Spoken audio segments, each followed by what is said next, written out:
Live from our 7 Tasmania studios, your nightly news with Kim Miller begins now. Concerns have been raised about a review which cleared government secretaries of code of conduct breaches relating to child sexual abuse.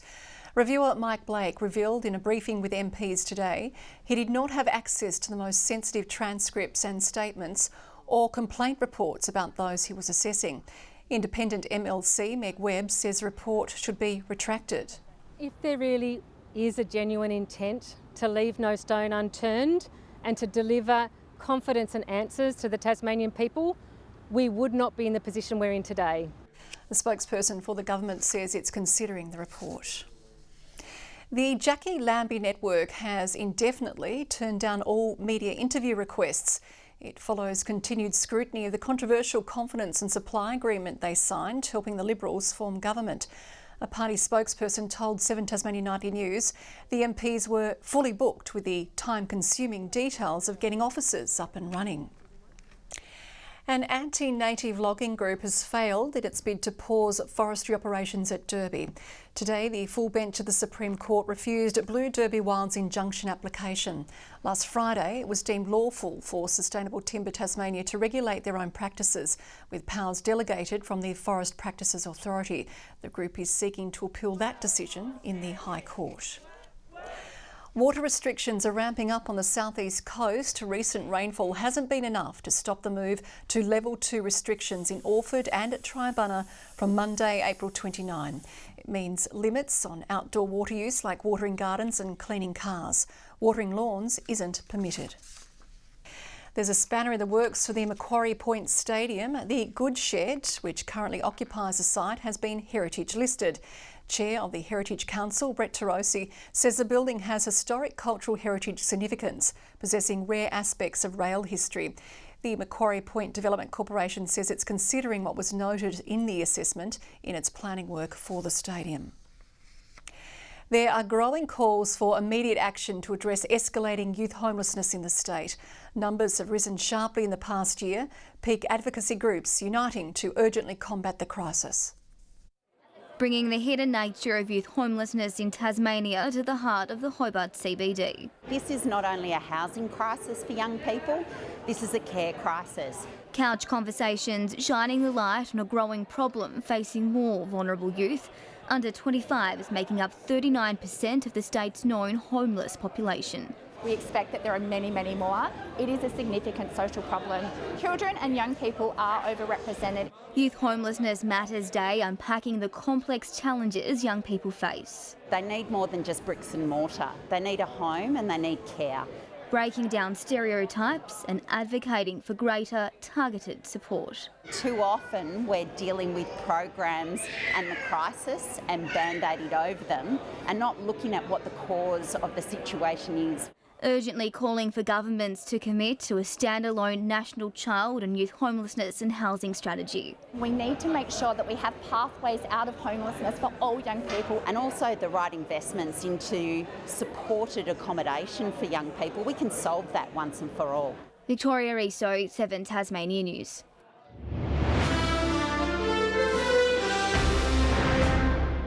A raft made entirely from rubbish has set sail from Hobart, embarking on its maiden voyage across Bass Strait. Captain Sam McLennan has spent the past 2 years building his vessel, all to raise awareness about marine pollution. It's a sailing route that million-dollar yachts take each year, but Captain Sam McLennan is doing a Hobart to Sydney voyage in his raft of rubbish, raising awareness about ocean pollution. If we don't take actions towards protecting this planet and looking after it, and also looking after the human beings that are on it, then we're not going to get anywhere. It took Sam 2 years to hand build his upcycled raft from rubbish and waste found on Tasmania's coastline and waterways. The trip set to take anywhere between 3 and 6 months, stopping at various townships along the way. It hasn't been all smooth sailing for the skipper, whose departure was delayed from the Hobart waterfront due to safety concerns.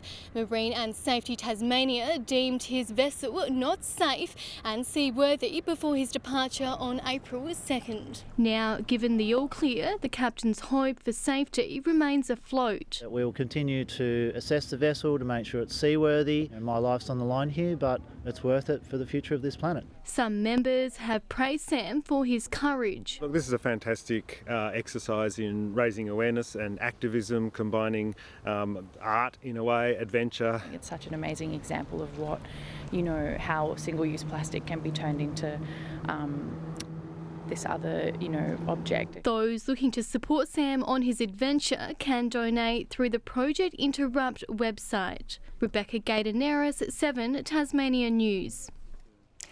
200 more affordable rentals will be available statewide with the expansion of the private rental incentive scheme. The scheme compensates owners, allowing them to list properties 25 to 30% below market rates. It's going to be a huge opportunity for families right around Tasmania to get into an affordable rental, because we know how much of a difference that can make in terms of families' cost of living. It's hoped it will ease pressure on the 4,700 long social housing waitlist. We know that for a big chunk of those people, they're there because they haven't got affordable private rental. So we want to be able to take some of the pressure off the waiting list. The government will be surveying the public to find interested property owners. A Tasmanian soldier who served in Vietnam has finally been recognised for his efforts during the conflict.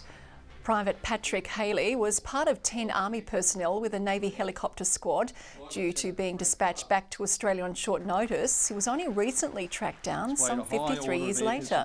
And acted in accordance with the best traditions of military service. This, I thought, just get a certificate and a ring and a pat on the back. I was quite happy, but I sort of gone right out now.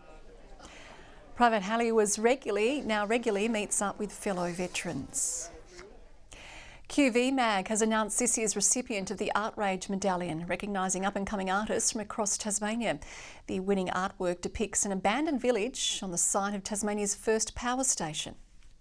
Tegan, congratulations. Thank you. Tegan Mateman could hardly keep the grin off her face after being awarded the prestigious QV Mag Arts Foundation Medallion. Having completed Year 12 at Devonport's Don College, Tegan is well on her way to living her artistic dreams. I'm very shocked and honoured. I wasn't expecting to get a big award like that from 100 other students who are in Artrage. Now in its 29th year, Artrage is an annual initiative of QV Mag, showcasing the year's top budding Tasmanian artists.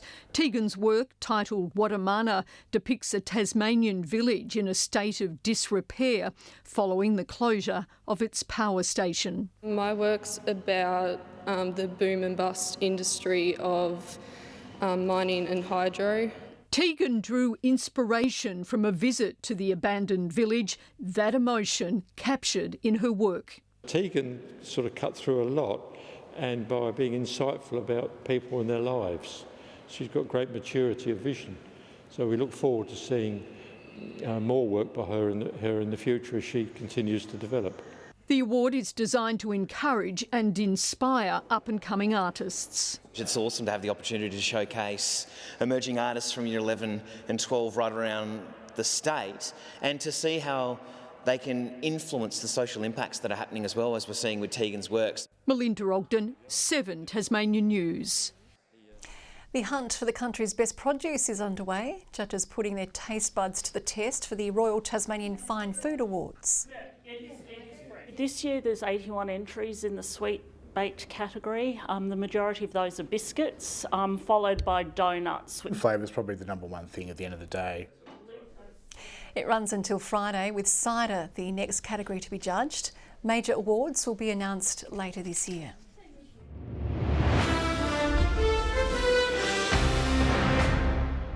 Reigning WA Open winner Simon Hawkes is one of the favourites to take out the Tasmanian Open at Launceston Golf Club from Friday, but a few amateurs plan to give the pros a run for their money. Launceston builder Ronan Philgate knows his way around the links. It's quite a tricky little golf course here and there off the tee, so yeah, it's daunting, but hopefully we can showcase as young amateurs how good we can actually be. Back competing after taking a break from golf, Zahara Lemon will be playing for her grandmother, who recently passed away. She wanted me to play the Tas Open and she was going to be here to see me play. Unfortunately, that's not the case, but I've got little bits of her gear with me as a bit of good luck. Only the professionals have a shot at the $35,000 kitty. The writing seemed to be on the wall when he was listed as a free agent, but the Jackies are parting ways with Marcus Lee. After playing 34 games for Tasmania despite an injury-riddled past few months, the import's been advised his contract isn't being renewed. It's road trip time for the Tassie NBL 1 teams with a double-header weekend. The Chargers see a chance with Nunawading, who are sitting further down the ladder than they're accustomed to. Nunawading are always, I guess, a strong club in our league and probably haven't started the season the way that they normally would expect to. You know, we're certainly coming in wary of them. And the Thunder and Tornadoes venture all the way to Mount Gambier on the South Australian border. The girls are up at 4 a.m. We drive for 5.5, 6 hours and get there just before the game and go and play. And yeah, so we have a lot of team bonding on the bus, I guess, is the positives we take away from that. Torns import Laurie Devos has just finished with her Icelandic club, expected to arrive down under next week via Brussels, where she'll visit family. And Tigers batsman Charlie Wei Kim is being rewarded for his Shield performance last season, signing on as a Hurricane today. He's been handed a one-year deal after recording 679 runs for Tasmania, including 2 centuries.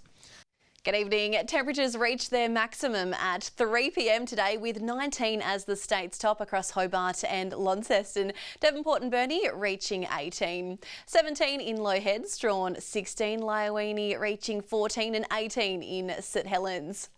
Low-level cloud was seen over the southwest and northeast of the state today with patchy low-level cloud elsewhere.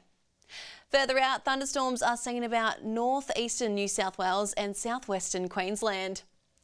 Tomorrow shows a cold front over Tasmania with showers about the west and far south.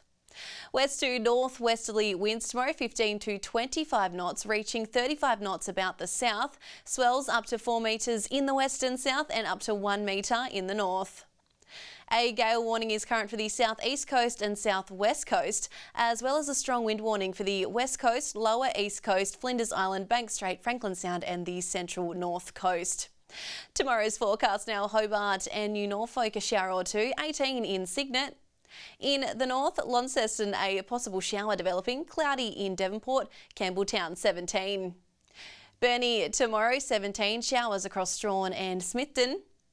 St Helens partly cloudy and a shower or 2 about Swansea and Fingal. Looking ahead to the 3-day forecast now: Friday, fine apart from light showers about the south and east, easing in the evening. Saturday, light showers about the west to fine elsewhere. And Sunday, fine with light showers in the west.